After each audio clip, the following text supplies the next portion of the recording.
Alors qu'on a entamé le sujet des bénédictions générationnelles, qui a été béni la semaine passée avec la prédication? Amen. Donc, aujourd'hui, je vais prendre le temps d'adresser un ennemi qui bloque l'opération des bénédictions dans notre vie. Puis, c'est un ennemi qui est présent plus que jamais dans nos temps modernes, qui s'appelle la procrastination. Peut-être qu'il y en a qui disent, c'est la première fois que j'entends ce terme-là. On va voir c'est quoi ce matin. Mais on fait tous face à certains degrés de procrastination. OK? On n'est tous pas parfaits. C'est cette tendance à remettre à plus tard ou remettre au lendemain. On fait tous face à certains degrés. Pourquoi? Parce qu'on est dans une société qui est très occupée. Mais qu'est-ce que je veux adresser particulièrement aujourd'hui, c'est lorsque ça affecte notre vie spirituelle. Comment est-ce que ça a un impact? Puis pourquoi j'en suis venue à enseigner là-dessus? C'est tout simplement parce que c'est particulier parce que je suis dans un endroit de ma vie où est-ce que je veux développer davantage l'anglais. Je comprends l'anglais à 97%. Mais là, je sais que je dois pratiquer le parler, puis j'ai pas beaucoup d'occasions pour parler en anglais, mais ma seule occasion que j'ai, c'est dans mes temps de prière. Donc, à tous les jours, je prie en anglais. Puis, de temps en temps, je vais voir sur Google Traduction pour aller chercher un mot. Puis, je trouve ça intéressant parce que pendant que je priais en anglais comme ça, c'est inconfortable, c'est pas ma langue, ma première langue. Eh bien, j'ai commencé à intercéder pour les chrétiens du Québec et il y a ce terme de procrastination qui est venu dans mon esprit. Et là, j'ai commencé à élever ce sujet en prière parce que le Seigneur était en train de me montrer que la procrastination, c'est à l'origine de beaucoup de difficultés chez les chrétiens partout autour de nous qui sont soit dans des cycles de stagnation où est-ce qu'ils sont bloqués, les choses n'avancent pas, ou où est-ce qu'ils ne voient pas les bénédictions de Dieu en opération dans leur vie. Ou des gens, c'est ça, tout simplement, qui ont des difficultés, eh bien, c'est à cause de la procrastination. Parce que lorsque tu es à cet endroit où est-ce que tu procrastines, qu'est-ce que Dieu te demande de faire? Eh bien, ça fait que c'est ta destinée que tu procrastines. Donc, voilà le problème, où est-ce qu'on en est, et c'est là que j'ai eu à cœur d'amener ça à notre Église. OK, c'est quoi la procrastination? Procrastiner vient du mot latin procrastinar, qui signifie remettre au lendemain. Et ça signifie aussi, selon le terme grec, akrasia, agir à l'encontre de son meilleur jugement. Donc, quand tu es à cet endroit de procrastination, c'est que tu as tendance à faire selon tes désirs du moment. Qu'est-ce que ça tente dans le moment et pas nécessairement qu'est-ce qui est vraiment important que tu fasses dans l'immédiat. En résumé, la procrastination, c'est une tendance à remettre systématiquement à plus tard des actions, qu'elles soient limitées à un domaine précis de la vie quotidienne ou non. Le retardataire chronique, appelé procrastinateur, n'arrive pas à se mettre au travail, surtout lorsque cela ne lui procure pas de satisfaction immédiate. Donc, ça ne veut pas dire que, dans le fond, quand tu as cette tendance à procrastiner, que tu es paresseux et tu ne fais rien du tout. Ça veut plus dire que tu vas avoir tendance à faire toutes sortes de choses autour de la tâche qui est problématique, de qu'est-ce que tu devrais vraiment faire. Fait que des fois, il y en a qui disent, ben moi, je procrastine pas, je suis à jour dans mes trucs, je fais toutes mes affaires, mais le plus important, qu'est-ce que Dieu te demande de faire? Est-ce que ça, tu le mets en priorité ou est-ce que tu fais tout autour, puis rendu à ce temps où est-ce que tu devrais prendre du temps avec Dieu ou entendre qu'est-ce que Dieu veut te dire, tu n'as plus de temps. Eh bien, c'est ça la procrastination. Puis lorsque tu procrastines, qu'est-ce que Dieu te demande de faire? C'est là que c'est ta destinée que tu procrastines et l'opération des bénédictions de Dieu dans ta vie. Donc, c'est pour ça que ce matin, c'est quelque chose qu'on va adresser pour voir comment est-ce qu'on peut vaincre cela. Comment est-ce qu'on peut briser ce joug de procrastination. Amen.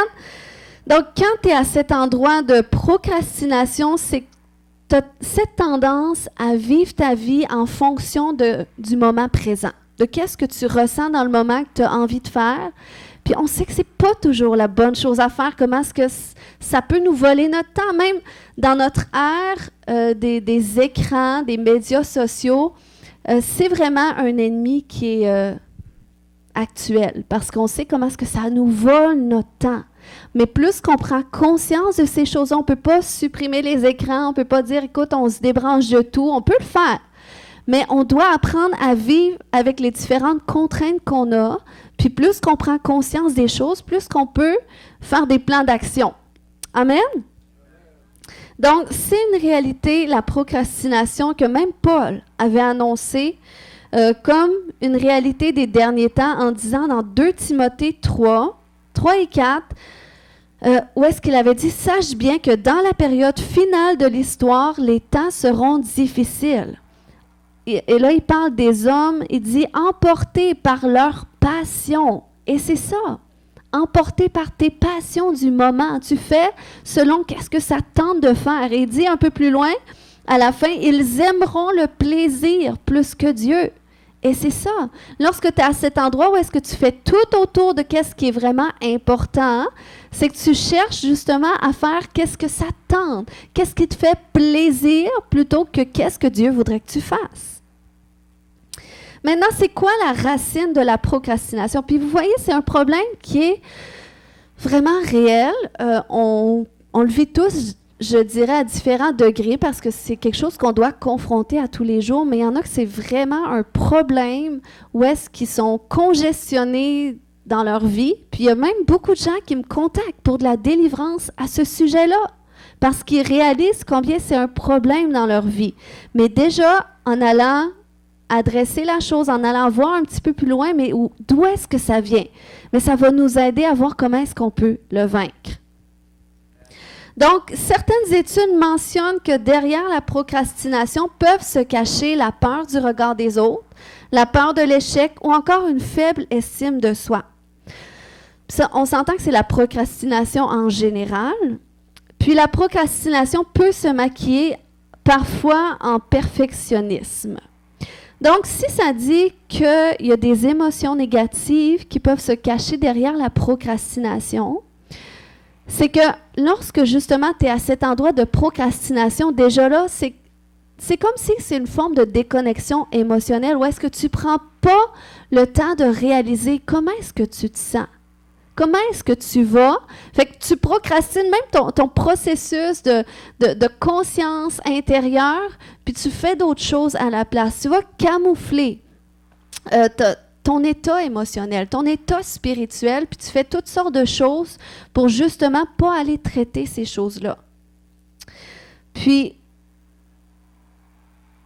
c'est ce qui fait, par exemple, OK, que, mettons, je ne dis pas que, bon, s'il y en a qui se sentent visés, je ne sais pas, j'avais simplement à cœur de faire ça, je vise personne, mais non, mais c'est comme si, par exemple, vous venez à l'église un dimanche matin, vous entendez la prédication, vous dites « Wow! Ça, c'était exactement pour moi, c'est exactement ça que je dois travailler dans ma vie, c'est là où est-ce que je suis rendue. » Vous rentrez chez vous et c'est parti. Est-ce qu'il y en a que ça vous fait ça des fois? Vous n'êtes pas obligé de lever la main, mais c'est comme, là, quand tu es dans la présence de Dieu, dans la maison de Dieu, tu prends conscience des choses, tu reçois de la prière, tout ça, tu repars chez toi, tu remets à plus tard qu'est-ce que tu avais pris la décision aujourd'hui à l'église de dire, écoute, cette chose-là, je veux marcher dans ma liberté. Cette chose-là, je veux que le Seigneur m'amène dans un processus de transformation. Sauf que là, tu arrives chez toi, puis c'est comme si que c'était rien passé. Et ça, c'est quand tu es sous le joug de la procrastination. Tu procrastines qu'est-ce que Dieu te demande de faire. Tu procrastines qu'est-ce qui est le plus important pour toi, ta vie spirituelle. Puis c'est pour ça que tu ne vois pas de fruits dans ta vie. C'est pour ça que tu es stagné, que tu n'es pas fécond spirituellement. Parce que tu es à un endroit où est-ce que Dieu, quand Dieu voudrait effectuer un changement dans ta vie, eh bien toi, c'est comme si tu fermes la porte, tu vas vaquer à autre chose. Fait que c'est comme si Dieu attend là. Et puis il est toujours là. La Bible nous dit qu'il est là. Il frappe à la porte de notre cœur, puis il attend qu'on lui ouvre. Donc il est toujours là. Il est ultra patient, le Seigneur. Mais moi, je vous dis, la plupart des choses que le Seigneur a transformées dans ma vie, c'est quand j'étais rendue à ces endroits où est-ce que j'avais plus d'issue pour les ignorer, pour m'en sauver, pour réaliser que il y a vraiment un problème à cet endroit-là que je dois régler. Tant que j'arrêtais pas pour y prendre conscience de cette chose-là, je faisais toutes sortes de choses autour, mais tant que j'étais à cet endroit-là, le Seigneur ne pouvait pas changer rien. Donc, le Seigneur a dû m'amener dans ces processus où est-ce que j'avais plus d'issue, que là, j'étais juste coincée entre moi et qu'est-ce que je dois régler. Puis c'est comme ça. Puis ça fait mal, vous savez, ça fait mal quand tu es confronté. Ça fait mal pourquoi? Pour l'orgueil, souvent. Quand tu es confronté à qu'est-ce qui doit changer. Parce que souvent, dans notre homme intérieur, c'est comme on se sent impuissant. On se sent tellement vulnérable devant qu'est-ce qu'on doit changer, ça semble une montagne. Mais la chose est que lorsqu'on marche avec le Seigneur, puis qu'il nous fait prendre conscience de qu'est-ce qui doit changer, c'est qu'il vient avec nous au centre de tout ça.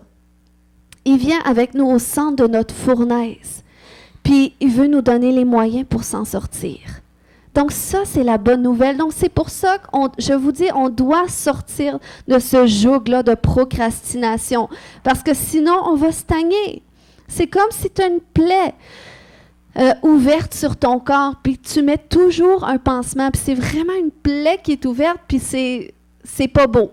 Puis tu peux toujours mettre un pansement, mais ça ne guérira pas. À un moment donné, il va falloir que tu enlèves le pansement, puis que tu le laisses à l'air libre. Puis oui, ça va faire mal. L'air dessus, ça ne sera pas beau, même pour les autres autour qui vont peut-être voir. Puis c'est ça dans notre processus de transformation. Des fois, on est un peu tout croche. Mais lorsqu'on peut même être assez honnête avec soi puis avec les autres pour dire, écoute, j'ai pris conscience de ça et là, je suis vraiment déterminée à voir un changement dans ma vie. Bien, les autres, ils vont comprendre. Puis c'est là qu'à un moment donné, cette plaie-là va disparaître. Tu vas être restauré, tu vas être renouvelé. Amen? Donc, si je t'apporte ce message ce matin, c'est parce que le Seigneur t'appelle à t'attarder à des choses que tu ne peux plus remettre à plus tard, que tu ne peux plus te permettre de procrastiner. Pourquoi? Parce qu'il t'appelle à enfanter des choses nouvelles. Amen. On est dans une saison d'enfantement. Donc, préparez-vous, s'il y a des sages-femmes ici, on va accoucher des bébés tantôt. Amen. Mais on est dans cette phase-là, mais en même temps, si on procrastine encore, on ne verra pas ces choses-là. Parce que la Bible mentionne, entre autres, 2 conséquences associées à la procrastination. Vous vous rappelez, j'avais parlé de Térak. C'était le père d'Abraham. Térak, puis dans l'hébreu, son nom signifie délai. Puis Térak, dans la Bible, c'était le petit-fils de Noé. Il venait de Our des Chaldéens, qui est devenu plus tard la Babylone. Puis à cet endroit-là, d'où est-ce qu'il venait, on avait implanté un sanctuaire pour adorer le dieu Sin, qui était le dieu lunaire. Donc, selon des historiens, Térak, c'était un astrologue. Puis l'astrologie, ça part de là.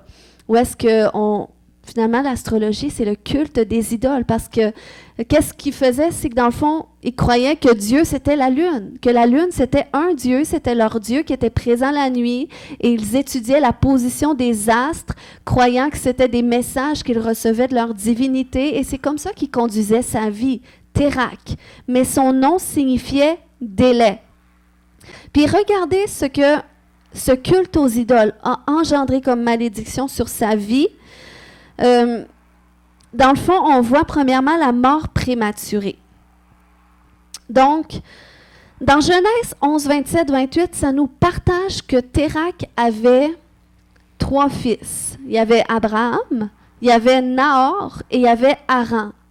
Mais ça nous dit, entre autres au verset 28 de Genèse 11, que Haran mourut du vivant de son père Térak. Donc, il est mort du vivant de son père. Vous savez, la mort, perdre un enfant, ça fait partie d'une malédiction. Je sais que ça arrive, même dans nos temps modernes, et c'est quelque chose de terrible.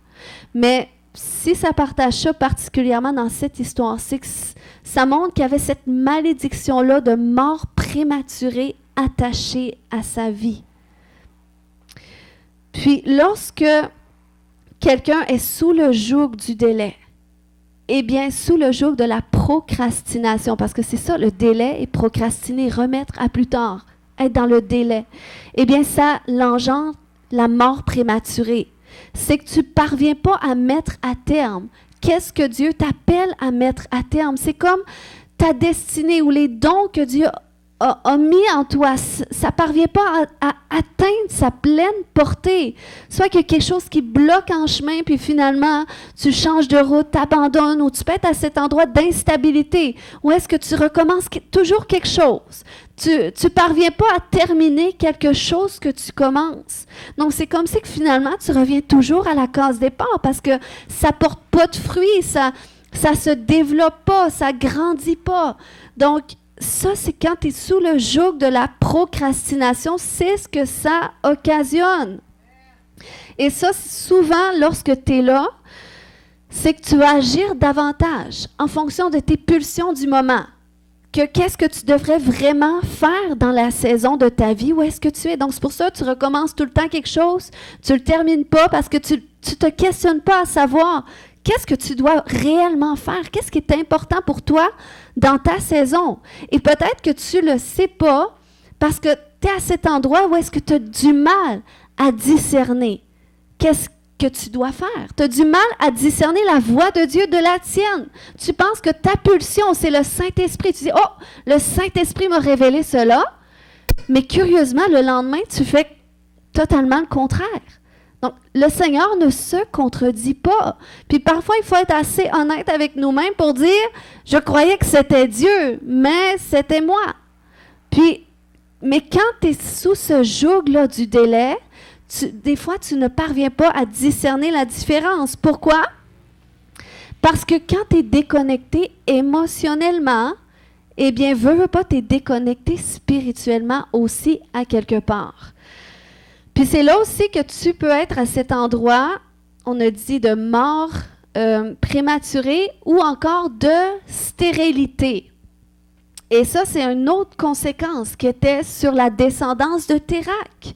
Parce qu'on lit dans Genèse 11, 29 que Sarah, la femme d'Abraham, était stérile.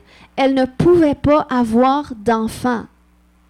Donc, vous voyez, c'est ce que ça occasionne, le joug du délai. Des fois, ça a de l'air plaisant. On suit nos pulsions du moment. Sur le coup, c'est plaisant parce que tu fais qu'est-ce que ça tente, qu'est-ce qui t'occasionne un bien passager, mais tu te retrouves à être stérile spirituellement. Tu te retrouves à ne pas porter de fruits. Tu te retrouves à ne pas être fécond. Donc, le délai, la procrastination, ça nous empêche de donner naissance à qu'est-ce qu'on est appelé à donner naissance. Soit ça bloque ou soit ça finit par mourir. Puis c'est ce qui peut expliquer aussi pourquoi des fois il y a certains chrétiens qui ne sont pas pleinement en feu pour Jésus. Des fois, tu peux les voir comme au tout début, sont enflammés, sont joyeux, leur vie est transformée, mais c'est comme si le feu s'en va tranquillement.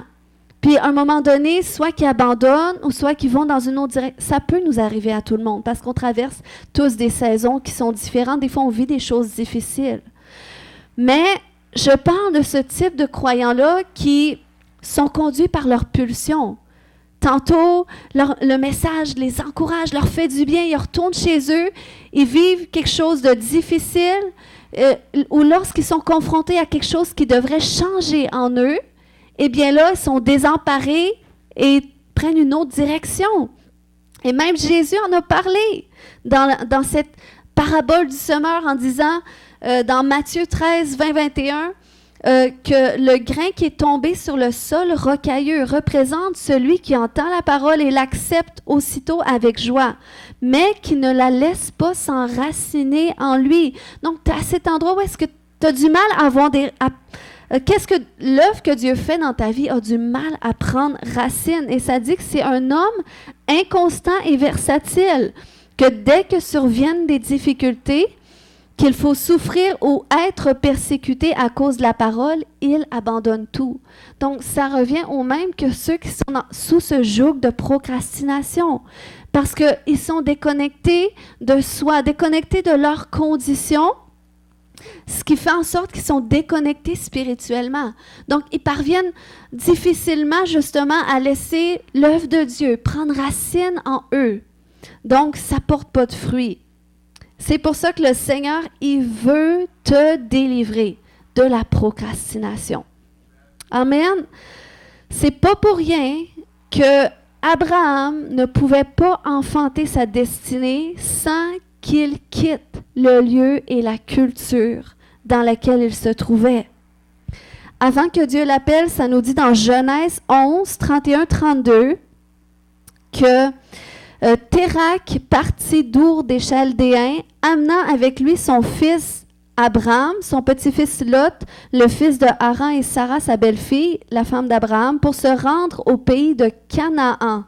Mais arrivés à Haran, ils s'y établirent. Térak vécut 205 ans, puis il mourut à Haran. Donc vous voyez, Térak avait cette vision, il portait ça en lui, on va aller à Canaan. Puis on sait que Canaan, c'était la terre promise. Mais à cause du joug qui était sur sa vie, le joug de délai, ça te fait faire des haltes à quelque part, puis où est-ce que finalement tu meurs là? Où est-ce que finalement ça s'arrête là, ça ne débloque pas? Parce que tu es sous ce joug. Et c'est pas pour rien que par la suite, donc là, il est décédé à Haran, et là, tout de suite après, on tombe dans le chapitre 12, où est-ce que ça nous dit que l'Éternel, il a appelé Abraham et lui a dit, va, quitte ton pays, ta famille et la maison de ton père, pour te rendre dans le pays que je t'indiquerai, je ferai de toi l'ancêtre de grands peuples. Donc, c'est là qu'il a annoncé la bénédiction qu'il attacherait à lui et à sa descendance. Mais avant que Dieu appelle Abraham pour enfanter sa destinée, Dieu a dû faire mourir le joug du délai qui était attaché à lui, et Abraham a dû accepter de quitter cette culture, ce lieu du délai d'où est-ce qu'il venait pour aller dans la direction que Dieu lui montrerait. Donc, c'est là qu'il a enfanté sa destinée. C'est là qu'il a commencé, il a pu entrer dans sa promesse d'être l'ancêtre d'un grand peuple. Donc, le Seigneur veut nous amener à cet endroit où est-ce qu'on prend conscience de qu'est-ce qui occasionne le délai dans notre vie. Qu'est-ce que le Seigneur nous appelle à faire la coupure avec pour qu'on puisse quitter cela, pour qu'on puisse briser notre association avec ça et rentrer pleinement dans qu'est-ce que Dieu a pour nous. Amen. Donc, comment briser le joug du délai? Alors, premièrement, c'est d'apprendre à connecter avec nos émotions pour connecter avec Dieu et notre destinée. Parce que on est dans une société où est-ce qu'on a tellement de moyens de procrastiner la connexion à nos émotions puis camoufler nos douleurs. Ce qui fait que c'est ce qu'on est porté à rechercher. Donc, puis surtout dans le monde chrétien. Dans le monde chrétien, souvent, on a appris que les émotions, c'est malsain. Qu'on ne doit pas écouter qu'est-ce qu'on ressent parce que c'est la chair. Donc, si tu ressens quelque chose, tu sais, tout de suite, tu renouvelles tes pensées avec la parole de Dieu, tu t'appuies sur la parole de Dieu, tu ne te poses pas de questions. Mais c'est malsain de vivre comme ça. Ça ne veut pas dire que nos émotions, ils ont toujours raison. Ça ne veut pas dire que nos sentiments, que ta pensée, elle est toujours alignée avec la volonté de Dieu. Mais pour ce qui est de tes émotions, elles sont réelles. C'est normal. Dieu nous a créés à son image avec des émotions. Ça fait partie de notre âme. Puis on ne peut pas ignorer l'état de notre âme. Si on ressent des mauvaises émotions, de la colère, de la peine, de la peur, même si on essaye de les camoufler, OK? Comme ce petit ballon-là qui est sur le dessus de l'eau. Je ne sais pas si vous voyez derrière, mais nos émotions, c'est un peu comme ça. C'est un peu comme un ballon qui est sur l'eau, puis même si on essaye de les faire taire, puis juste utiliser la parole de Dieu, ça peut être une façon des fois de les faire taire. Il y a des gens qui sont à cet endroit d'hyper-spiritualisation où est-ce que c'est comme, il faut tout ignorer, il faut juste se fier à l'Esprit de Dieu, mais c'est parce que le Seigneur te parle aussi à travers ton âme. Puis si tu es à cet endroit où est-ce que comme un ballon sur l'eau, tu essaies tout le temps de camoufler tes émotions, camoufler comment tu te sens, eh bien, tes émotions vont quand même toujours venir à la surface.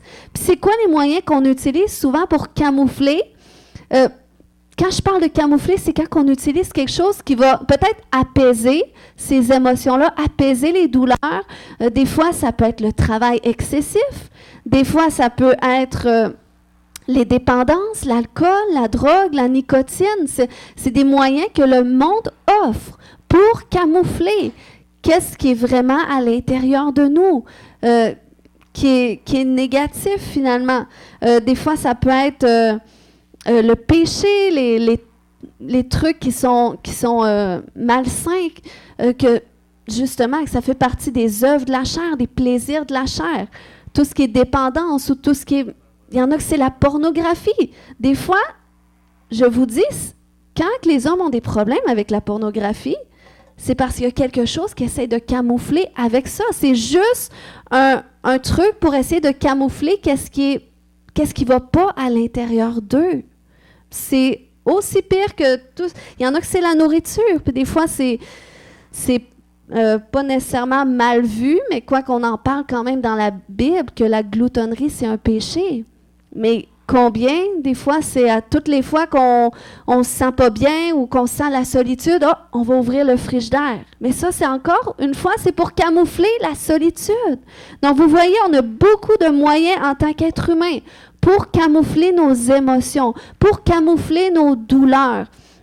Mais lorsque tu es à cet endroit, c'est que, dans le fond, tu veux comme te déconnecter de tes émotions, te déconnecter de ta véritable état. Et c'est sûr que si tu es là, tu vas être déconnecté de Dieu à certains endroits. Donc, tu vas avoir du mal à saisir qu'est-ce que Dieu veut que tu fasses présentement. Fait que c'est pour ça que tu es sous le joug de la procrastination. Parce que déjà, tu as du mal à discerner qu'est-ce que Dieu veut faire. Donc, c'est pour ça que qu'est-ce qu'on doit faire avec nos émotions? On doit les prendre, on doit les accueillir, on doit connecter avec elles jusqu'à la source.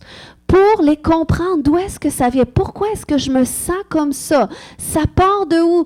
Pourquoi ça revient tout le temps? Ça part de mon enfance. C'est vrai que je me sentais comme ça, puis j'ai pas appris à le gérer. Mais quand tu es adulte, c'est pas trop tard pour le faire.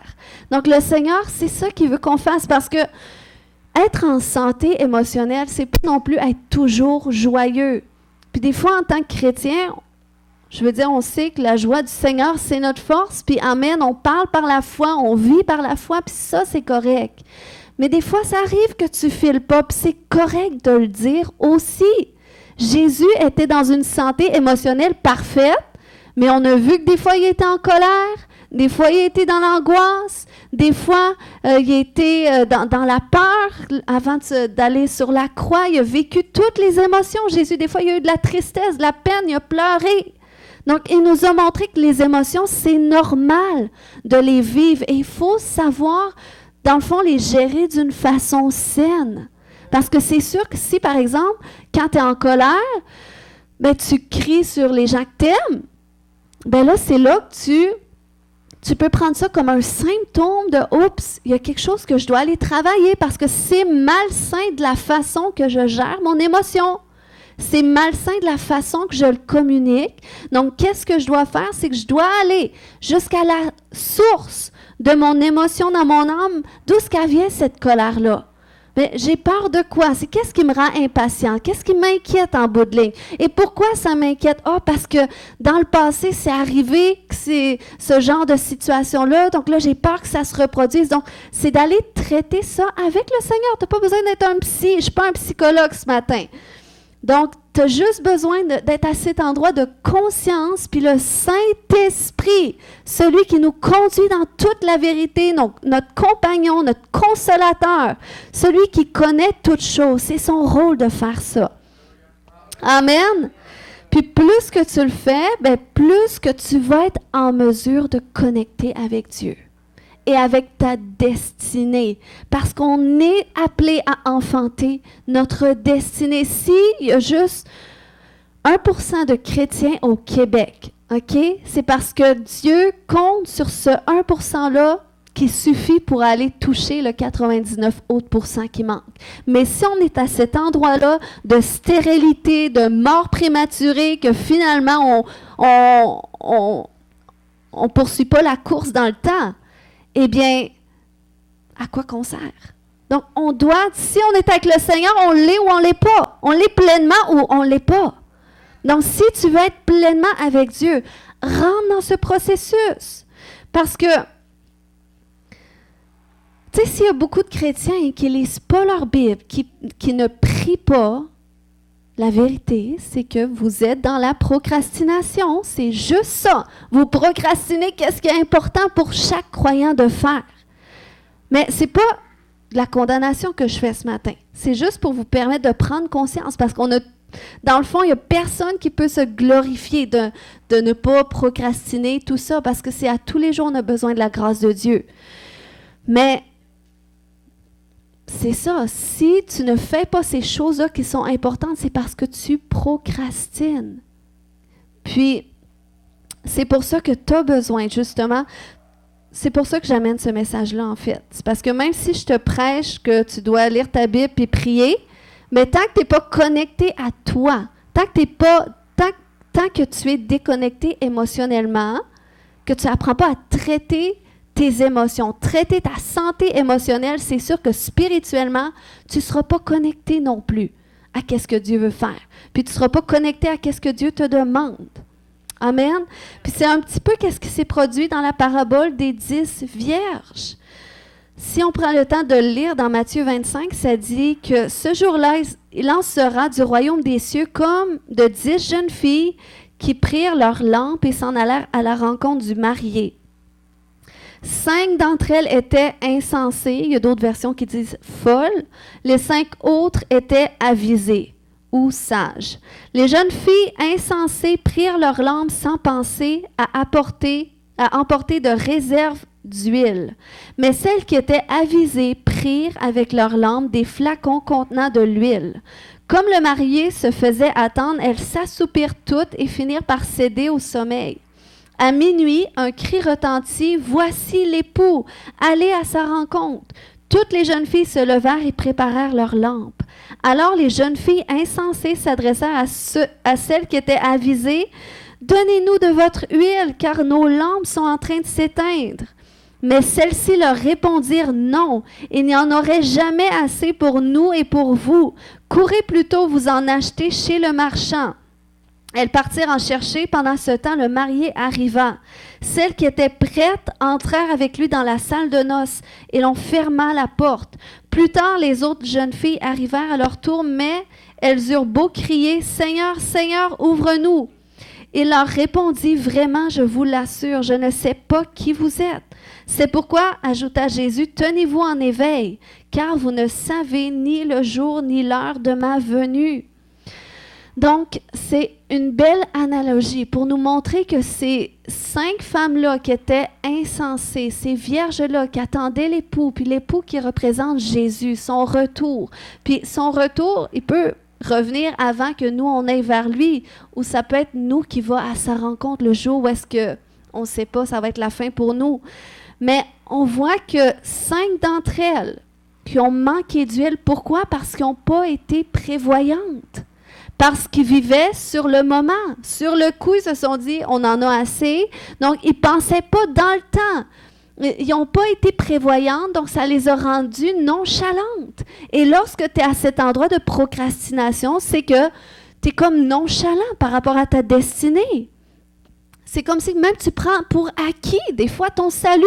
Tu prends pour acquis les bontés de Dieu, les bénédictions, puis tu ne te poses pas trop de questions.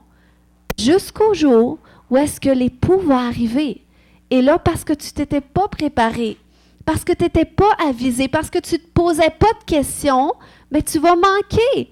Des fois, c'est manquer comment de bénédiction? Est-ce qu'on manque comme cela? Si je vous parle d'enfantement, c'est parce que c'est réel. Il y a des gens qui sont appelés à enfanter des choses pour leur destinée. Mais si tu es à cet endroit de procrastination, de nonchalance, si tu es à cet endroit où est-ce que, dans le fond, tu réfléchis pas, c'est pour ça que tu es insensé. Vous voyez, si on les appelait les vierges insensées, c'est parce que leur problème était à l'intérieur d'elles. C'est pas que spirituel. Dans le fond, c'était émotionnel. Ça avait tout un rapport avec leur santé intérieure. Donc, c'est pour ça, ça a eu un impact spirituellement. Ils n'ont pas été prêts. Ils n'ont pas su discerner les choses. Ils n'ont pas su être prévoyantes. Donc, c'est ce que ça fait la procrastination. On voit un autre exemple avec Jonas. Vous irez le lire si vous voulez. Mais on sait que Jonas avait reçu un appel de la part de Dieu. Dieu l'appelait comme prophète à aller annoncer au peuple de Ninive qu'il devait changer, sinon Dieu allait faire venir le malheur. Puis Jonas a essayé de se sauver de son appel. Finalement, il ne voulait pas tout ça. Et c'est un problème spirituel, oui, mais c'était aussi émotionnel. Parce que quand tu lis l'histoire où est-ce que finalement, il est allé sur l'eau, il s'est fait jeter à l'eau parce qu'il y a eu une grosse tempête. Puis là, il y a un gros poisson qui l'a mangé. Ensuite, il s'est repenti, il a accepté de répondre à l'appel. Et bien là, finalement, il est allé vers le peuple de Ninive. Il leur dit qu'est-ce que Dieu voulait qu'ils disent. Finalement, ils se sont repentis, puis ils ont tellement été réceptifs au message, mais Jonas était fâché de ça. Donc, ça fait aucun sens. Quand tu lis l'histoire, tu dis, mais tu sais, des fois, je me demande, mais pourquoi ils ont mis ça dans la Bible? Mais c'est parce que Dieu, en même temps, veut nous montrer les réalités humaines. Donc, Jonas, finalement, il était comme déconnecté émotionnellement de son appel. C'est pour ça que même quand il a répondu à l'appel, il n'était pas plus content en bout de ligne. Parce que pour lui, ça ne faisait pas de sens que Dieu pardonne. Puis je ne sais pas pourquoi, parce qu'il venait de ce peuple-là, donc peut-être qu'il avait eu des mauvaises expériences. Puis, tu sais, donc il y avait des choses pas réglées à l'intérieur de lui, ce qui a fait en sorte que même à la fin de l'histoire, il demande la mort. Bon, tu sais, c'est pas super inspirant comme personnage, mais c'est là qu'on voit que quand il y a des choses pas réglées à l'intérieur de nous, c'est sûr que spirituellement, il y a des endroits que ça va stagner, que ça ne portera pas de fruits, puis ça peut mourir, comme Jonas, il voulait finir par mourir finalement. Donc, c'est pour ça que si on procrastine notre santé émotionnelle, on procrastine notre appel divin, puis notre destinée. Amen. Puis c'est là qu'on peut en venir à ce point de stérilité et de mort prématurée. Donc, le Seigneur, il veut nous délivrer de cela. Il veut qu'on prenne position, qu'on dise, écoute, c'est le temps pour moi de faire des changements. C'est le temps pour moi de mettre de l'ordre dans ma vie. C'est le temps pour moi d'entrer dans mon processus de transformation parce que l'œuvre que Dieu veut faire dans notre vie, ça commence à l'intérieur de nous. La bénédiction, j'ai prêché sur la bénédiction. Le premier endroit où est-ce qu'on est béni, savez-vous où est-ce que c'est? C'est dans notre âme. C'est le Saint-Esprit qui vient faire cette œuvre de bénédiction de notre âme pour qu'on soit bien à l'intérieur de nous. Et ça, c'est le premier endroit qu'on veut vivre, la bénédiction intérieure. Et ça, c'est le rôle du Saint-Esprit. Donc, si vous voulez être à cet endroit où est-ce que vous dites, écoute, moi, je veux être comme ces vierges sages, ces vierges avisées, je veux savoir faire les bons choix, je veux porter du fruit, je ne veux pas me manquer à l'appel, je ne veux pas me manquer au jour de ma bénédiction, je ne veux pas me manquer au jour où est-ce que Dieu va ouvrir une opportunité particulière pour ma destinée. Je veux être avisé. Eh bien, qu'est-ce que tu dois faire? Tu dois être attentif à toi, premièrement. Comment tu te sens? Puis, tu dois chercher à traiter. Puis, comment est-ce qu'on le fait? Parce que des fois, tu sais, quand je parlais tout à l'heure de cette parabole du semeur, ceux qui ont le sol rocailleux. Des fois, quand tu as le sol rocailleux intérieur, quand c'est endurci, eh bien, tu as du mal à voir qu'est-ce que tu dois changer. Mais qu'est-ce que tu dois faire dans ce temps-là? C'est que tu dois analyser les symptômes. C'est quoi tes moyens de camouflage? C'est qu'est-ce que tu fais que tu sais que peut-être c'est néfaste pour toi? Puis après ça, c'est de comprendre, mais pourquoi est-ce que tu fais ça? Qu'est-ce que ça cache? Puis peut-être tu es à cet endroit que tu n'as pas de moyen de camouflage. Bien, à ce moment-là, regarde tes relations. Comment ça va dans tes relations les plus intimes? Comment ça va du point de vue relationnel? Et ça n'en dit long sur qu'est-ce qui doit changer en nous. Pourquoi est-ce qu'il y a des blocages relationnels? C'est parce qu'il y a des blocages émotionnels. Puis moi, je suis tellement contente que je suis dans une période que j'ai des jeunes enfants, qu'eux, ils apprennent dans la gestion de leurs émotions, parce qu'en tant qu'adulte, c'est pas toujours évident. Mais je vois comment est-ce que le Seigneur, par rapport à leur propre crise, ça nous confronte à nous, qu'est-ce que le Seigneur veut changer à l'intérieur de nous. Comment est-ce que... Parce que si je ne suis pas capable de bien accueillir mes émotions, pour bien les traiter, bien les comprendre, je ne serai pas capable de bien accueillir ceux de mes enfants. Donc, je peux être à cet endroit, j'essaie de camoufler. OK, c'est assez, on arrête de crier. Au lieu d'essayer de comprendre, mais pourquoi? Tu es en colère? OK, mais tu sais, je veux t'aider à gérer ta colère. Je veux t'aider à comprendre pourquoi tu te sens comme ça, puis ensemble, on va trouver des solutions. Donc, le Seigneur nous enseigne avec les enfants. Peut-être vos enfants sont vieux et vous dites, ben, j'ai oublié de faire ça. Mais ce n'est pas trop tard aujourd'hui pour le faire, parce que le Seigneur Jésus, il veut nous rencontrer présentement. Il veut se révéler à nous. Il veut nous amener dans des endroits extraordinaires de bénédiction, puis de plénitude, de sa grâce, de sa faveur. Il veut nous bénir à l'intérieur de nous, mais nous bénir aussi à l'extérieur.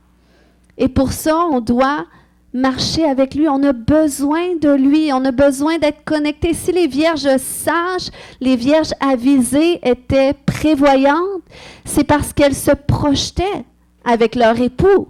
Donc, elles planifiaient, elles regardaient dans le temps. Donc, tu dois te projeter avec Dieu aussi, te projeter dans ton avenir. Puis, ça va t'aider aussi à voir qu'est-ce que tu peux faire présentement pour te préparer. Amen. Alléluia. Donc, c'est lorsqu'on fait cela que l'huile du Saint-Esprit, son onction, va couler à l'intérieur de nous. Et de la même façon que le Saint-Esprit a fait enfanter Jésus dans le corps de Marie, c'est comme ça que le Saint-Esprit va faire enfanter des choses nouvelles. Puis si je vous prêche ça, c'est parce que c'est quelque chose que j'ai moi-même fait l'expérience, puis que je continue d'expérimenter, puis je me rends compte que autant que le Seigneur m'a vraiment saisi à travers des révélations prophétiques, mais je me rends compte comment est-ce que cette dimension prophétique, cette capacité d'entendre sa voix se développe davantage, plus que je suis sensible à moi-même, plus que je chemine dans ma transformation intérieure, comment est-ce que ça me rend plus sensible à lui, pour moi, mais aussi pour les autres. Amen. On veut voir qu'est-ce que Dieu fait dans la vie des autres aussi. Sinon, comment est-ce qu'on veut aimer notre prochain si on ne voit pas qu'est-ce que Dieu fait? On va voir justement qu'est-ce qui frappe aux yeux, qu'est-ce qui est pas attirant, qu'est-ce que les défauts de l'autre personne. Mais avec le Seigneur, quand on chemine dans notre transformation, c'est là qu'il déverse son amour en nous pour nous, puis aussi pour notre prochain. Puis c'est là qu'on fait une différence, que Dieu nous utilise. Amen. Donc, on va prier ce matin pour faire mourir ce joug du délai dans notre vie. Amen. On va prier pour sortir de cette culture de délai, de procrastination, pour enfanter notre destinée, pour enfanter les bénédictions que Dieu a prévues pour nous. Amen. Donc, on va se lever tout le monde ensemble pour prier. Alléluia. Koya shote de mare ke maya shonte. Koya shote de mare ke yeshente. S'il y a des gens qui n'ont jamais toutes donné leur vie à Jésus, on va faire cette prière ensemble. On va dire, Seigneur Jésus, je viens à toi, tel que je suis. Je te demande pardon pour tous mes péchés. Viens dans mon cœur. Viens dans ma vie. Je t'accepte aujourd'hui comme Seigneur et comme Sauveur. Amen. Puis maintenant, on va faire cette prière. Vous allez répéter après moi. Vous allez dire, Seigneur Jésus, je me repens pour toute forme de procrastination. Je renonce aujourd'hui à toute association avec la procrastination qui occasionne le délai, la mort prématurée ou la stérilité. J'accepte cet appel de quitter la culture du délai pour rentrer dans la plénitude de ma destinée afin que je sois fécond, que je me multiplie et que je sois une source de bénédiction. Amen. C'est ce que Dieu veut faire. Amen. Je vais prier pour vous maintenant. Seigneur, je te remercie pour chaque personne dans ce lieu, Seigneur, ou même ceux qui nous écoutent en différé, Seigneur. Je sais, Père, que tu les appelles à enfanter des choses dans cette saison, des grandes choses, Seigneur Dieu. Mais je veux intercéder pour mes frères et mes sœurs aujourd'hui, pour venir briser ce joug du délai, ce joug de la procrastination. Seigneur, je veux me repentir pour toute forme d'idolâtrie qui a été faite dans leur génération ou dans les générations avant eux, qui a permis à ce joug du délai de s'attacher à eux. J'aime briser ce joug du délai qui est venu à travers les religions païennes, dans le nom de Jésus, toutes ces religions en dehors de Dieu qui sont de l'idolâtrie, qui a permis à la procrastination de s'attacher à vous. Je viens le briser maintenant dans le nom de Jésus-Christ et je viens lier tout esprit démoniaque associé à la procrastination et je vous commande maintenant de libérer les enfants de Dieu dans le nom de Jésus. Alléluia, vous libérez maintenant. Tout esprit du délai, tout esprit de délai, au nom de Jésus, tu quittes maintenant, tu quittes les vies, tu quittes les destinées, tu quittes la manifestation des bénédictions dans le nom de Jésus-Christ. Tout esprit démoniaque qui justement t'empêche, te faisait procrastiner ton processus de transformation avec Dieu, te quitte maintenant dans le nom de Jésus-Christ. C'est fini d'ignorer qu'est-ce que Dieu te demande de faire. C'est fini d'ignorer tes émotions. Dans le nom de Jésus, tu vas les accueillir comme tu accueilles Jésus. Tu vas les accueillir comme Jésus t'accueille pleinement. Comme Jésus t'accueille pleinement. Dans le nom de Jésus, je commande à tout esprit de servitude qui vous amenez à faire des choses pour camoufler votre santé émotionnelle. Je commande à ces esprits de partir maintenant. Dans le nom de Jésus, j'ai brisé ces chaînes. Au nom de Jésus, j'ai brisé ces chaînes de servitude. Au nom de Jésus-Christ. Alléluia. Alléluia. Mets la main sur ton ventre maintenant. On va prier que tu enfantes la plénitude de qu'est-ce que tu es appelé à enfanter. Au nom de Jésus. Alléluia. Saint-Esprit, souffle. Souffle. Alléluia. Souffle dans chaque personne. Maintenant, envoie ton souffle de vie. Ton huile sainte. Oh, Saint-Esprit, ton huile sainte.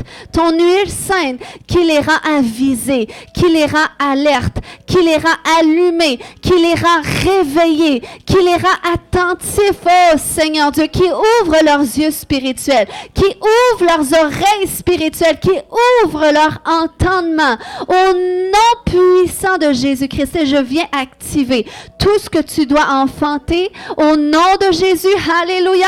Ta destinée, oh, tes dons, tes talents vont atteindre la plénitude de leur portée au nom de Jésus. Au nom de Jésus. Alléluia. Oh, tu es appelé à enfanter, premièrement, la plénitude de qui tu es, ta nouvelle naissance. C'est la première chose que le Seigneur veut amener à sa pleine portée. Le avant et le après avec Dieu. Au nom de Jésus, Seigneur, je veux prier pour toutes les blessures émotionnelles, Seigneur Dieu, qui ont amené, Seigneur, ce cœur endurci. Alléluia, dans le nom de Jésus. Seigneur Jésus, tu dis que tu prends sur toi, tu ôtes de leur cœur, le cœur de pierre, Seigneur Dieu. Tu ôtes la pierre et tu mets de la chair. Tu mets un cœur nouveau. Un cœur nouveau. Alléluia, un cœur qui est vulnérable. Un cœur qui est vulnérable. Vous savez, c'est les cœurs vulnérables que le Seigneur rencontre. C'est les cœurs qui sont capables, alléluia, d'être vulnérables, d'être vrais, d'être authentiques. Le Seigneur ne t'appelle pas à cet endroit d'être fort tout le temps. Non, ta force, elle est en lui. Seigneur, viens renouveler les cœurs aujourd'hui. Viens renouveler les cœurs parce que l'onction du Saint-Esprit se manifeste à travers les cœurs qui sont vulnérables, les cœurs qui sont entiers à Dieu. Seigneur, merci que tu visites chaque partie de leur être, Seigneur Dieu, pour faire quelque chose de nouveau, Seigneur Dieu. Pour faire quelque chose de nouveau, pour embrasser pleinement qui ils sont, pour s'accueillir pleinement, Seigneur Dieu, en dépit de toutes les mauvaises expériences qu'ils ont eues, Seigneur Dieu, qui les a amenés à se cacher, à se refermer sur eux, Seigneur Dieu. Merci pour cette œuvre de renouvellement, Jésus, que tu fais. Et Seigneur, merci qu'ils sont activés dans leur destinée. Je déclare et je décrète qu'il y a des projets nouveaux qui s'en viennent, qu'il y a des idées nouvelles, que tu vas entendre la voix de Dieu clairement, que tu vas même l'entendre audiblement. Alléluia, que Dieu va te visiter, même dans ta chambre, qui va se révéler à toi, qui va t'appeler comme il a appelé Abraham. Et ça va être clair dans cette saison, dans le nom de Jésus. C'est pleinement qu'est-ce que Dieu veut pour toi. Il a fait alliance avec toi. Il a dit, je ferai cette fois une alliance nouvelle. Et ça va être avec le Saint-Esprit qui va venir en eux, qui va écrire mes lois dans leur cœur.